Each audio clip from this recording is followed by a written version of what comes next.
You have traveled far in search of love. You have read the books, listened to the podcasts, repeated the affirmations. You have told yourself to love yourself. Yet, there is a quiet moment you rarely stop for a moment when someone enters your life, says something ordinary, and your heart suddenly trembles. Jealousy, irritation, pain, the sting of being unseen. That moment is not random. Life is placing a mirror before you. And if you dare to look, you will realize it isn't about them, it's about you. This is where real love begins, in the Jungian sense. Not in the pursuit, but in the seeing. Not in perfection, but in wholeness. Imagine a calm room, bathed in soft light. In it stands a mirror, clear and still. Every person you meet walks through that room. They smile, they frown, they care, they forget. And the mirror reflects the parts of you that you've forgotten. You see someone confident, you admire them. The mirror whispers, you too once had that seed of confidence you never let bloom. You see someone arrogant, you recoil. The mirror murmurs, you fear being seen as arrogant, so you have hidden your strength. You meet someone distant, you ache. The mirror reveals the old wound of abandonment you still carry. This is what Jung called projection and the shadow. People are only surfaces. The real content is within you. Why does this matter so much in love? Because your strongest reactions are maps. They are giant signposts that say, turn here. There is something inside you that longs to be seen. If you keep blaming others, you miss the lesson. You'll change partners but repeat patterns. You'll rewrite the story but keep the same ending. When you look within, you step out of the loop. You move toward freedom. Remember this truth. What feels familiar often feels safe, even when it's unhealthy. If childhood taught you that love was inconsistent, you'll unconsciously seek inconsistency because your nervous system calls it home. If you learned that love must be earned, you'll gravitate toward relationships where you must prove your worth. You're not broken for repeating these patterns. You're simply asleep to them. Awakening begins the moment you pause and ask, what is this person showing me about myself? Don't rush to answer. Breathe. Write. Handwriting slows the mind, brings the heart closer. Fill one page about the emotion that just arose. What does your body feel? Tight chest, burning throat, heavy stomach. Are you jealous, or are you afraid? Afraid of losing someone, afraid of being seen, afraid of being exposed. The moment you name it, your shadow begins to breathe. It stops being a monster and becomes a forgotten child, asking to be held. There is a misunderstanding about the shadow. People think it's only darkness, sin, or flaws. But for Jung, the shadow also hides your unclaimed gifts, talents you buried after being criticized, a power you muted to stay safe, beauty you dimmed so others would not feel small. Sometimes what you call irritation is really grief for the version of you that never got to live. When you start seeing every emotional trigger as an invitation, you change the game. You stop being trapped by blame and begin using each encounter as a doorway home. Here's a simple 7-day ritual. Each night, recall one situation that stirred a strong reaction. Name it. Write 3 sentences. 1. I feel. I feel. I feel. I feel. I feel. I feel. I feel. I feel. I feel. I feel. I feel. I feel. 2. This person reflects. 3. Today I choose. For example, I feel abandoned. This person reflects my old fear that I'm not worth staying for. I choose to place my hand on my heart. breathe slowly, remind myself I am here, and send an honest message instead of disappearing in silence. 3 sentences, but done daily, they transform storms into signals. One day, you'll notice the people who once had power over your peace no longer can, not because they changed, but because you did. You reconnected the wires inside. You built boundaries, spoke gently yet firmly, and learned to say yes to what is whole and no to what splits you. As your inner frequency shifts, the people who enter your life shift too. You begin to attract relationships built on wholeness instead of wounds. You no longer beg for love, you bring it. How do you move from awareness to action? Start with honesty. Honesty is the light that reveals without blinding. Say to yourself, I sometimes try to control. I sometimes run away. I sometimes want to be rescued. None of these make me unworthy. They make me human. The difference is that now you see them. Awareness turns habit into choice. Then practice new choices. The brain loves repetition. It will pull you toward the old path. So prepare. Write 3 healthier alternatives for your 3 common triggers. When a text comes late and panic rises, don't assume rejection. Count 5 breaths, then ask directly and calmly. When someone shows off and you shrink, try complimenting one specific thing. You're giving yourself permission to shine too. When you're tempted to lower your worth for approval, pause. Feel your body on the chair. Whisper, love is not a bargain for dignity. Small choices repeated carve new neural paths. You are literally rewiring your brain for love. You also need boundaries. A boundary is not a wall. It's a doorway with a handle. It lets you open without losing your center. Write down a few clear, kind boundaries for common situations. I'd like to be heard without being interrupted. I'm open to talk when we're both calm. I respect my time, so please let me know in advance. Speak them not from anger but from care. Boundaries are acts of love. They protect what is sacred, so that love can breathe. Another powerful practice. Write a letter to your shadow. Say, hello, my old friend. Thank you for protecting me all these years by keeping me cautious, by making me retreat, by pushing me to overwork. I see now you were trying to keep me safe. But today, I choose a new kind of safety. I'll listen to you, but I will lead. You don't have to hide anymore. Let's walk together. This is not a metaphor.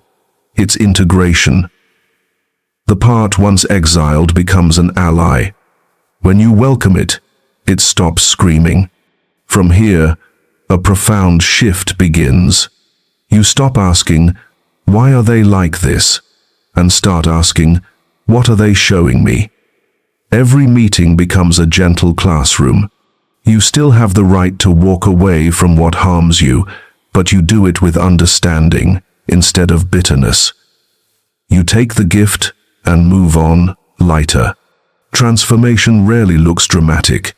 It happens in the smallest gestures: how you answer a text, how you speak of yourself, how you stay 1 minute longer with an uncomfortable feeling instead of numbing it with work or distraction.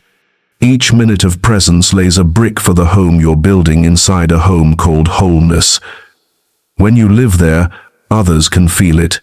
They sense safety. They sense truth. Love grows in such places. You may still feel fear. That's natural. Fear simply means the next step matters. Place your hand on your chest. Inhale slowly. Exhale slowly. Whisper, I am here. I won't abandon me. Your body will understand. It will soften. The heart will open just a little more. And a little more is enough. Before you close this part, Write 3 notes. 1. Who recently triggered you the most? 2. What part of you did they mirror? 3. What small action will you take in the next 24 hours to care for that part? Maybe it's calling a trusted friend, writing an unsent letter, or taking a quiet walk without your phone. Keep your promise. Every kept promise is a seed of trust. Trust in yourself. This is the foundation of love in Jung's language. You don't chase love as a prize. You become love as a state of being. You don't beg for your worth. You live it, and life responds. The day you can look into the mirror without fear is the day someone worthy will look into your eyes and see themselves reflected safely. When 2 whole beings meet, love is no longer a miracle, it is simply natural. In the next part, we will go deeper into decoding the repeating patterns in your relationships and how to rewrite your choices to build healthier, more conscious bonds. But for now, remember one thing: the mirror is never against you. It only wants you to see. And when you finally see, life becomes gentle again. You have already seen the mirror. Now it is time to read the signs reflected within it, to understand the patterns that have quietly shaped your choices, and to begin rewriting the story of how you love. Patterns in love are not destiny nor punishment. They are habits of the mind and body, grooves carved by repetition and emotion. The good news is that any groove can be reshaped with awareness, intention, and practice. Start by looking at your love history with gentle honesty, not to judge, but to understand. Choose a few key relationships or emotional experiences and ask yourself, how did they usually end? What type of people did I tend to choose? What red flags did I ignore? And what did I repeatedly do when I felt fear? When you write honestly, you will begin to see threads running through your story. Fear of abandonment, the need to control, the reflex to please, the inability to believe that you are worthy of love. These are not curses, they are invitations to grow. As Jung said, until you make the unconscious conscious, it will direct your life, and you will call it fate. Once you bring these unseen patterns into awareness, destiny turns into choice. Your body remembers long before your mind does. When a message is left unread, your chest tightens, even before you have time to think. When you see a face that resembles someone who once hurt you, your stomach knots. That is your body, repeating an old memory. So pause. Take 15 seconds to name what you feel: warmth, pressure, fear, anger. Ask quietly, where have I felt this before? What is it trying to protect? That short pause interrupts the old circuit. In that gap, you are free to choose a new response. Many of these patterns trace back to what psychology calls the mother wound, not as blame, but as understanding. If, as a child, your needs were unseen because your caregiver was overwhelmed, you learned to shrink to stay safe. As an adult, you may shrink in love, afraid to take up space or express needs. If affection once arrived only when you pleased others, you may now chase approval, trying to earn love through perfection. Recognizing this does not diminish your love for your mother, it liberates you. You stop looking for a mother in your partner. You release your partner from the impossible task of healing your childhood. You return your mother to her rightful place with gratitude and healthy boundaries, and from there, you begin to love as an adult. To rewrite your love story, begin with small, grounded steps. First, name your main pattern. Define it in your own words. Fear of abandonment, fear of control, or the urge to please. Describe how it looks in your life so that you can recognize it when it appears. Second, identify the early signs that the pattern is taking over. Perhaps a tight throat, a racing heart, a restless mind. The earlier you notice, the sooner you can act. Third, create a short ritual to stop the spiral. Place your hand on your heart, take 5 slow breaths, and say softly, "I am here. I will not abandon me." This simple act teaches your body that safety begins within. Then choose one small new behavior. When fear arises, send a clear, a kind message instead of withdrawing. Ask instead of assuming. Wait 5 minutes before replying when you feel angry. Small actions, repeated consistently, create new neural pathways. Next, set boundaries not only with others, but with yourself. Write 3 personal rules. I won't check my phone endlessly when anxious. I won't buy affection by lowering my worth. I won't sacrifice my sleep for someone else's attention. These sentences are not restrictions. They are acts of self-respect. When you need to speak, communicate as an adult to an adult. Use one feeling, one need, one clear request. When you go silent, I start to worry. I need clarity. Can we talk tonight? Say it warmly and directly. Every time you speak from wholeness, you strengthen your own center.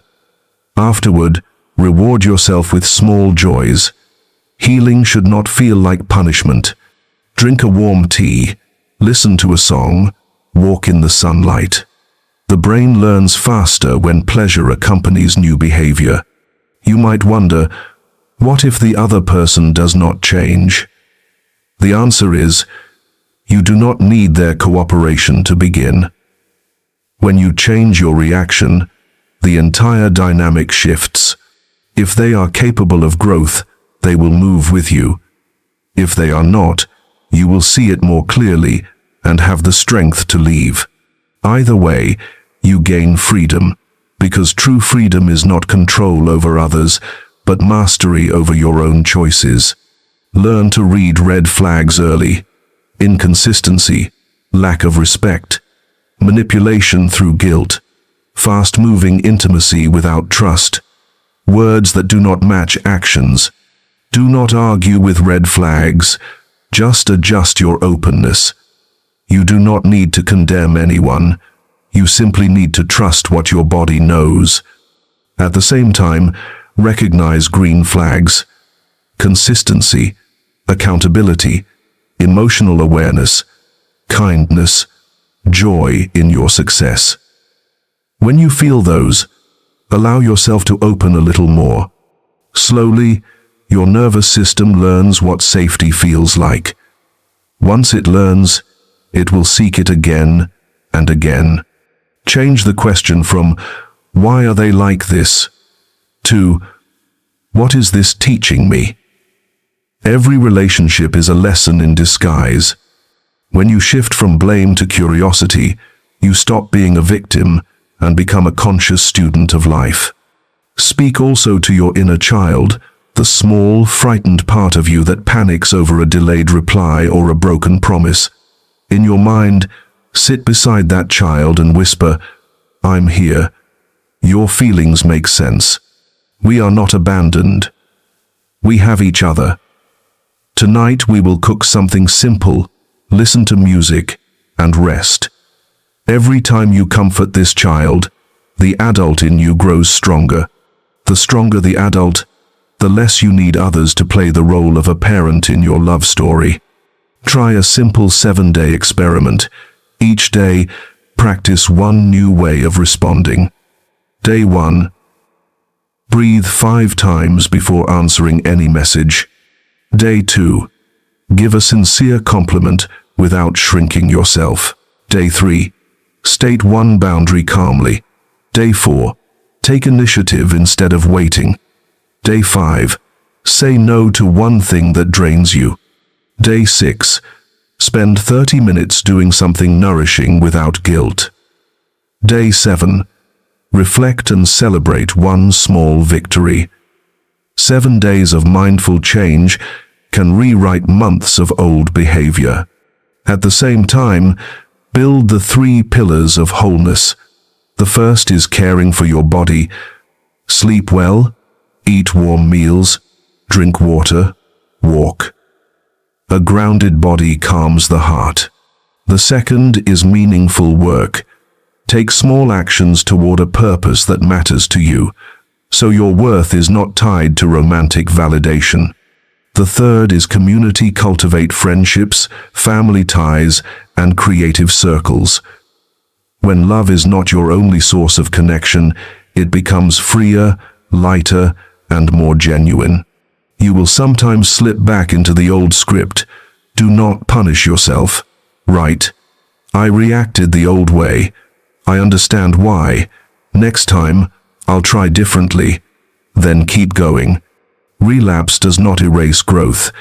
It only reminds you to be patient. Every new road takes time to form. To help yourself, take a sheet of paper and fold it in half. On the left, write your old script. They withdraw.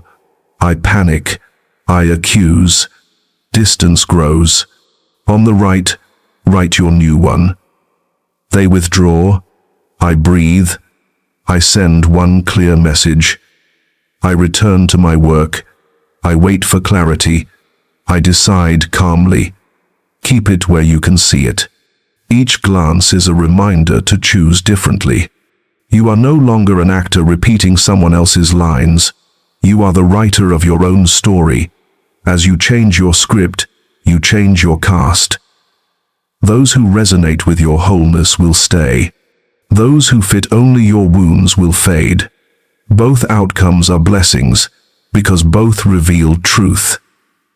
You are becoming real, and authenticity will always attract what is meant for you. The art of love begins here with awareness, choice, and compassion. Patterns are not fate, they are maps. You already hold the new map in your hands. All that remains is the courage to walk it. You have already looked into the mirror. You have recognized your patterns and rewritten your story. Now it is time to live love as a whole, conscious human being. The art of mature connection is not about finding the perfect partner, but about learning how to grow together. You keep the fire alive without burning out. You stay close without losing yourself. You remain independent while leaning on each other. This is a beautiful path, but it requires skill. Let's begin with tools that are simple, practical, and can be applied today. Every healthy relationship rests on 3 pillars: emotional safety, respect for boundaries, and a shared sense of purpose. Safety doesn't mean the absence of conflict. It means knowing that when conflict arises, both of you can return to each other without damaging each other's dignity. Boundaries aren't walls. They are doors with handles.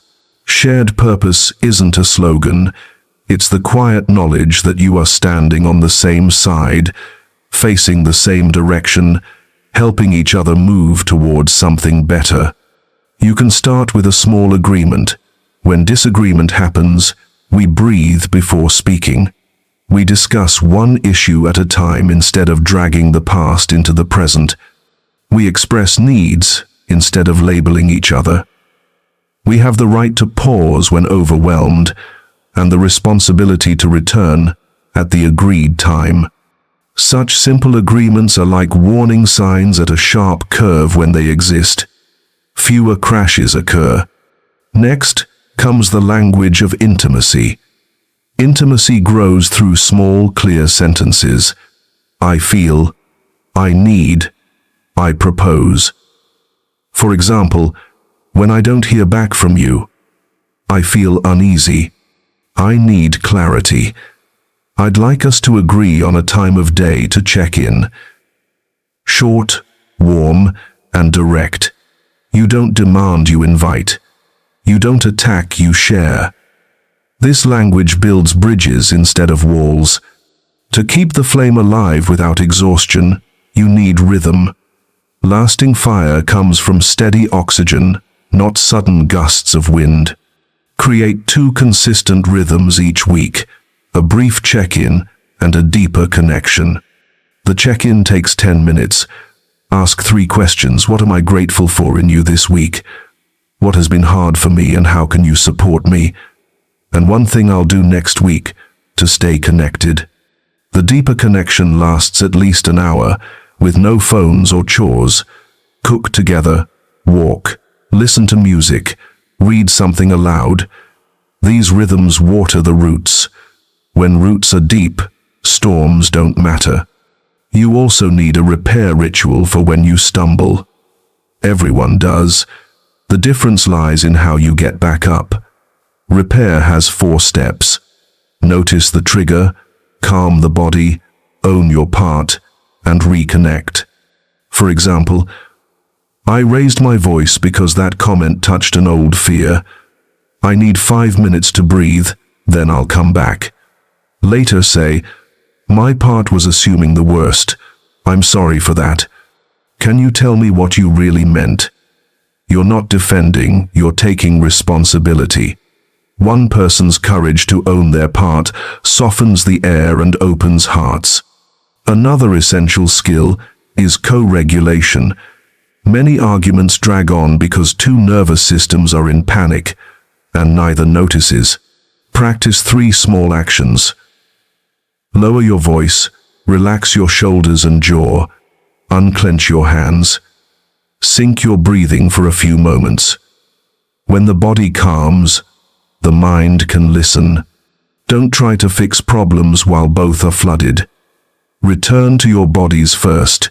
Come back to the issue later. Independence and interdependence must be balanced consciously. Independence is not distance, and leaning on each other is not dependence. Make 2 lists: things that nourish you alone and things that nourish the relationship. Me might include exercise, creativity, friends, learning. Us might include shared rituals, projects, goals. Each week, review both columns.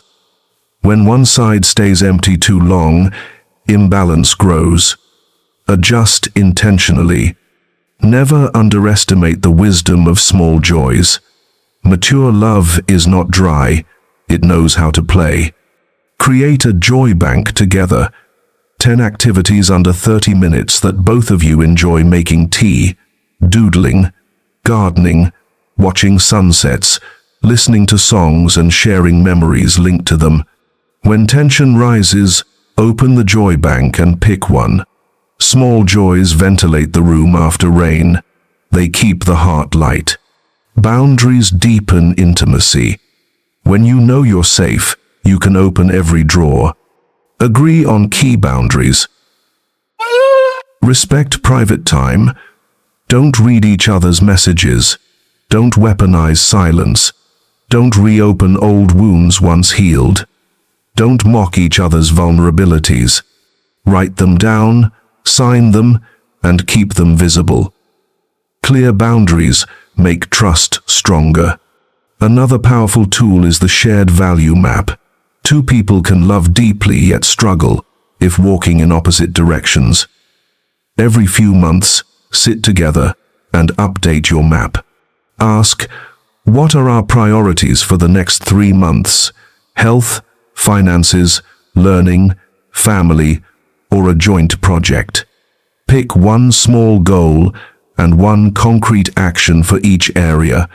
When you pull in the same direction, friction fades and affection breathes easier. Practice gratitude. A timely thank you is a small key that opens large doors. Make it a habit to notice good things and say them immediately. Thank you for washing the dishes.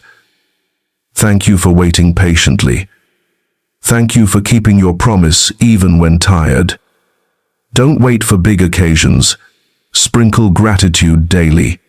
Gratitude is the fertilizer of connection. Through it all, never lose yourself. Jung said, "What you do not make conscious will control you." In love, When you forget yourself, you unconsciously demand your partner to fill the missing part. When you remember yourself, you set both of you free. Keep 3 promises. I won't abandon myself when love gets hard. I'll speak truth even when my voice shakes. I'll walk away if love makes me smaller. Keep these, and you'll stand steady no matter what changes. Also, know when to stop. Stopping is not failure, it is respect for truth. Some relationships can't heal because both aren't ready to grow. When you've invited, learned, practiced, repaired, and harm still repeats disrespect, manipulation, abuse, then go. Leave not because you love less, but because you've learned to love right. Walking away rightly opens life's next door. Now create a 3-tier ritual: daily, weekly, and quarterly. Daily 3 minutes each night to write 1 line of gratitude, 1 line of accountability, 1 line of intention for tomorrow. Weekly 1 hour for a shared activity and a boundary check-in. Quarterly 1 longer meeting to realign values, choose a small goal, and plan 1 joyful adventure.